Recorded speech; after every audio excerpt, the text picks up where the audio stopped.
La democracia ateniense comenzó en la antigua Grecia, específicamente la ciudad-estado conocida como Polis de Atenas, en el siglo VI a.C., el siglo de Pericles. Por ello se le denomina frecuentemente como democracia ateniense, siendo esta la primera democracia documentada en la historia. Tuvo una vida relativamente prolongada en comparación con las democracias liberales actuales, pues puede hablarse de la era democrática en Atenas desde las reformas de Clístenes, alrededor de 508 a.C., hasta la supresión de las instituciones democráticas a causa de la hegemonía Macedonia en 322 a.C. También hay que citar como antecedente al sistema timocrático establecido en Atenas por la Constitución de Solón en el año 594 a.C. El sistema se completaba con la administración de justicia, que funcionaba en la intervención de los ciudadanos, a los que se designaba para formar parte de los 10 tribunales de la justicia, que funcionaban en la ciudad. Cada año, por sorteo, 6.000 ciudadanos intervenían en estos tribunales, que estaban presididos por un magistrado. Gobierno de Pericles.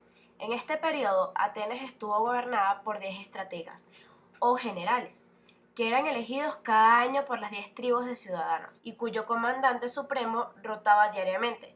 Estos estrategos tenían tareas que incluían planear las expediciones militares, recibir a enviados de otras ciudades-estado y dirigir los asuntos diplomáticos. Durante el periodo en que Efialtes fue jefe del Partido Demócrata, Pericles fue su ayudante.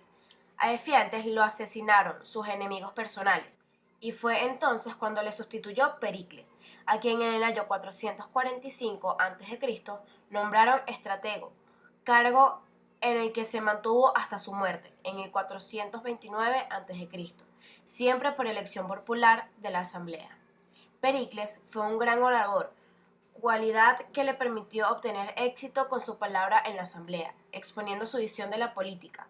Uno de sus mayores aciertos fue conseguir que se permitiera el acceso a los cargos de funcionario político a los ciudadanos atenienses llamados tetas, que eran aquellos que carecían de riquezas. Otro gran acierto de su gobierno fue la institución de la mistoforía, que significa literalmente función asalariada, es decir, un salario especial para los ciudadanos funcionarios que asistieran a la asamblea. De esta manera, estos ciudadanos no perderían nada, aunque se tuvieran que dedicar por completo a estos cargos públicos.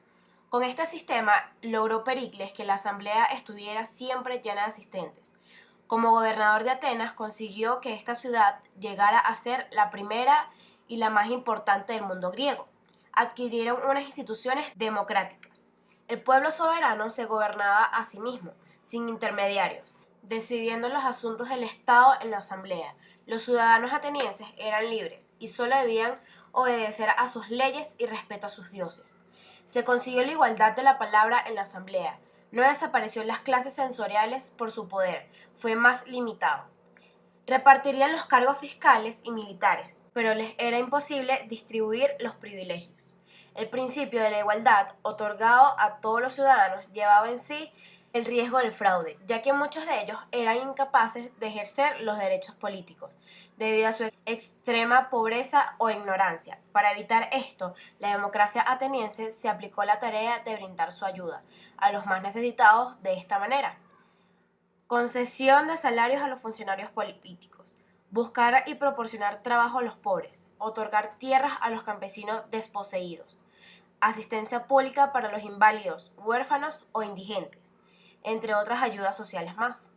El cumplimiento de estas normas debió hacerse en gran medida, pues no ha llegado el testimonio del historiador griego Tucídides, que comenta: todo aquel que es capaz de servir a la ciudad no encuentra impedimento alguno, ni la pobreza ni la condición ciudadana. Esto fue aproximadamente en 460 a.C. y 400 a.C. En la democracia ateniense, el más conocido y líder democrático fue Pericles. Después de su muerte, el régimen democrático ateniense fue interrumpido 2 veces por la revolución oligárquica, hacia la final de la guerra del Peloponeso. El sistema democrático fue modificado ligeramente, después de ser restaurado gracias a Euclides.